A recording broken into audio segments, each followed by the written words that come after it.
नमस्कार। मैं सुधा सक्सेना। जीवन सदैव कर्मों के द्वारा ही आगे बढ़ता है और कर्म हमारे मस्तिष्क में आने वाले विचारों से प्रेरित होते हैं और उन विचारों के प्रति यदि हम संकल्प लेते हैं तभी हम उस कार्य को कर पाते हैं। और दूसरा, ज़रूरी नहीं है कि कभी कभी हम हाँ में ही संकल्प लें, कभी कभी हम ना में भी लेते हैं कि हमको ये काम करना ही नहीं है।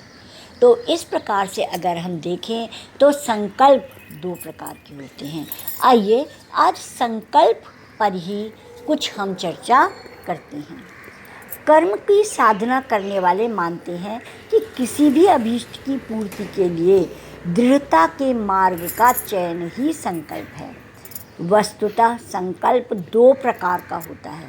एक यह कि मुझे यह काम करना है, इस संकल्प को हम भाव विषयक संकल्प कह सकते हैं। दूसरा इसके विपरीत कि मुझे यह काम नहीं करना है, इसे अभाव विषयक संकल्प कह सकते हैं। सीधे तौर पर कहें तो संकल्प मनुष्य की आवश्यकताओं से जुड़े होते हैं।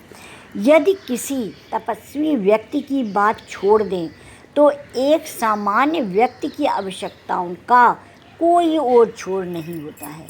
इन आवश्यकताओं की पूर्ति के अनेक साधन हो सकते हैं। इनमें सत्य कथन भी सम्मिलित है और असत्य साधन भी सम्मिलित है।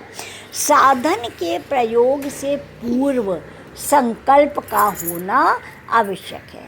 संकल्प के अभाव में दुष्ट या सुष्ठु किसी भी साधन का उपयोग नहीं किया जा सकता है। कोई संकल्प शुभ संकल्प होगा या अशुभ, यह मन का विषय है।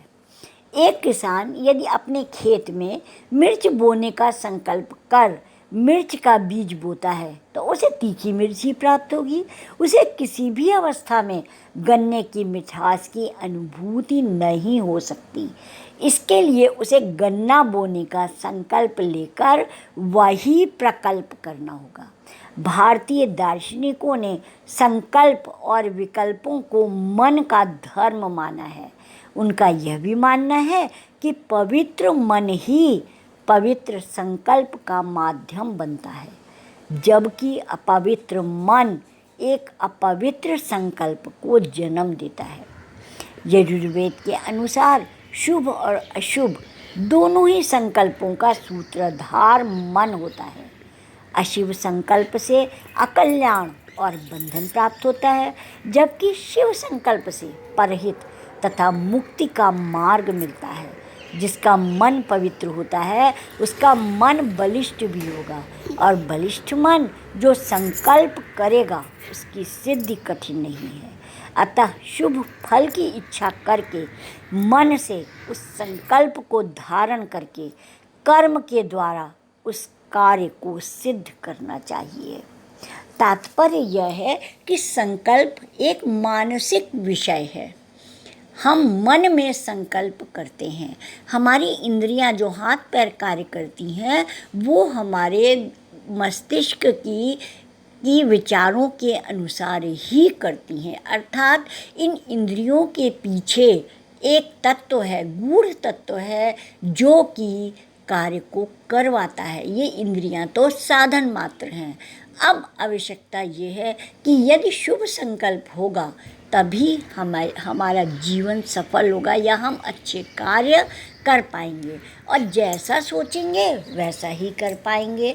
और मन में तो अनेक विचार उत्पन्न होते रहते हैं। मन चंचल है और बुद्धि उन अनेक जो विचार होते हैं जो झाड़ फनूस के समान उल्टे सीधे विचार भी आ जाते हैं। बुद्धि उन विचारों को हटाती है और सही सटीक विचारों को सामने लाती है और उसके बाद विवेक है। विवेक कार्य करता है कि जो हमने सोचा उसमें से आज की परिस्थिति के लिए कौन सा कार्य हमारे लिए उचित है और तत्पश्चात प्रज्ञा उत्पन्न होती है।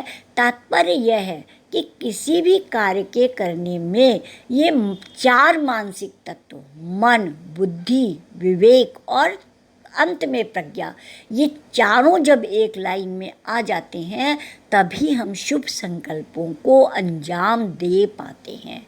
अतः आवश्यक है कि हर सीढ़ी की महत्ता को समझें, मन में आने वाले अनेक विचारों में झाड़ फनूस को हटा करके सही विचारों को बुद्धि के द्वारा आगे बढ़ाएं, विवेक से अपनी परिस्थिति के अनुसार निर्णय लें और तब हम शुभ संकल्प करें। तो आज इतना ही। आप सब ने मेरे चैनल को लाइक और सब्सक्राइब किया है, उसके लिए आपका अतिशय धन्यवाद।